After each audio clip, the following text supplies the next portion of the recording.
আজ আপনাদের সাথে একটা ছোট গল্প শেয়ার করব।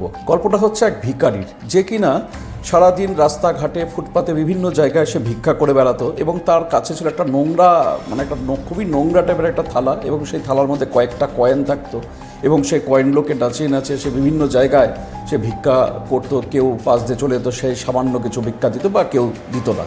এবার সেই ভিখারিটি যেখানে ভিক্ষা করতো তার আশেপাশের লোকজনরা নিজেদের মধ্যে বলাবলি করতো যে এদের যে পূর্বপুরুষ ছিল তারা খুব বড় লোক ছিল, কিন্তু এর কিভাবে এরকম অবস্থা হলো তা কেউ জানে না। একদিন সেই ভিখারিটি একটি রেল স্টেশনের মধ্যে সে ভিক্ষা করছিল, ঠিক সে একইভাবে যেভাবে সে ভিক্ষা করে। তো ঠিক সেদিন রেল স্টেশনে একজন প্যাসেঞ্জার খুব তাড়াহুড়ো করে যাচ্ছিল যখন, তো তখন তার নজর সেই ভিখারিটির উপর পড়ে এবং সে ভিখারিটির কাছে এগিয়ে আসে এবং সেই ভিখারিটির কাছে থাকা সেই পাত্রটি এবং পাত্রে থাকা কয়েকটি কয়েনের দিকে তার লক্ষ্য হয় এবং সে তখন নিজের ওয়ালেট থেকে কিছু টাকা সে গোনা শুরু করে। তো তখনই ভিখারিটি মনে মনে ভাবতে লাগলো, এর মধ্যে থেকে যদি একটা নোট যদি আমি পেতাম তাহলে হয়তো আমার দিনটাই চেঞ্জ হয়ে যেত। এবার তখন সে ভদ্রলোকটি তাকে 10টি 500 টাকার নোট তার দিকে এগিয়ে দেয় এবং তাকে জানায় যে তোমার এই পাত্রটি কি আমাকে দেবে। তো ভিখারিটি এটি শুনে সে অবাক হয়ে ভাবতে লাগলো এবং সে মনে মনে ভাবতে লাগলো যে এই লোকটির কি মাথা খারাপ হয়ে গেছে সম্পূর্ণ।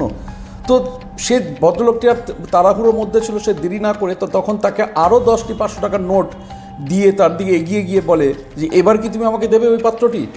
তখন ভিখারিটি এক মুহূর্ত আর দেরি না করে তাকে সেই পাত্রটি দিয়ে সেই টাকাগুলোকে নিয়ে সে খুব আনন্দে সে স্টেশন থেকে সেই নিমেষেই সে আনন্দে সেই রেল স্টেশন থেকে বেরিয়ে সে চলে যায়। এদিকে ভদ্রলোকটি আর দেরি না করে সেও তার নিজের জায়গায় চলে যায় যাতে, এবং সে ভাবতে থাকে কিছুক্ষণ পরে ভিখারিটির আবার মুড যাতে চেঞ্জ না হয়ে যায়। তো যে কারণে সেই লোকটি একটু তাড়াহুড়োর মধ্যে তাড়াতাড়ি সে বেরিয়ে পড়ে তার ট্রেনের দিকে। কিছুক্ষণ বাদে ট্রেনটি যখন ছাড়লো স্টেশন থেকে তখন ভদ্রলোকটি তার ব্যাগ থেকে সেই নোংরা পাত্রটিকে বার করলো এবং সে খুব ভালোভাবে সেটাকে দেখতে লাগলো। সেই ব্যক্তিটি আর কেউ ছিল না, সেই ব্যক্তিটি ছিল একজন বিরাট নাম করা জহুরি। সেই ব্যক্তিটি স্টেশনে থাকা এত ভিড়ের মধ্যেও সেই নোংরা পাত্রটিকে দেখতে সে চিনতে 1 মিনিটও সে ভুল করেনি। সেটা ছিল একটা সোনার পাত্র এবং যার ওয়েট প্রায় ½ কেজির উপরে হবে। আর ভিখারিটি ওদিকে ভাবতে লাগলো যে ওই লোকটি কত বোকা, এই একটা নোংরা থালার জন্য সে 20,000 টাকা আমাকে দিয়ে সে চলে গেল।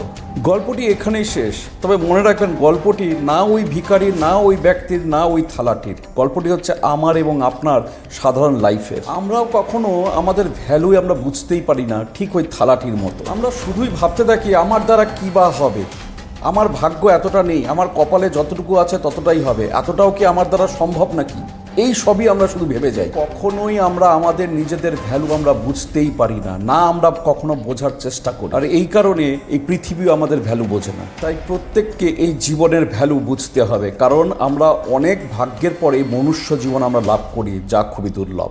প্রত্যেকে ভালো থাকুন, সুস্থ থাকুন, নমস্কার।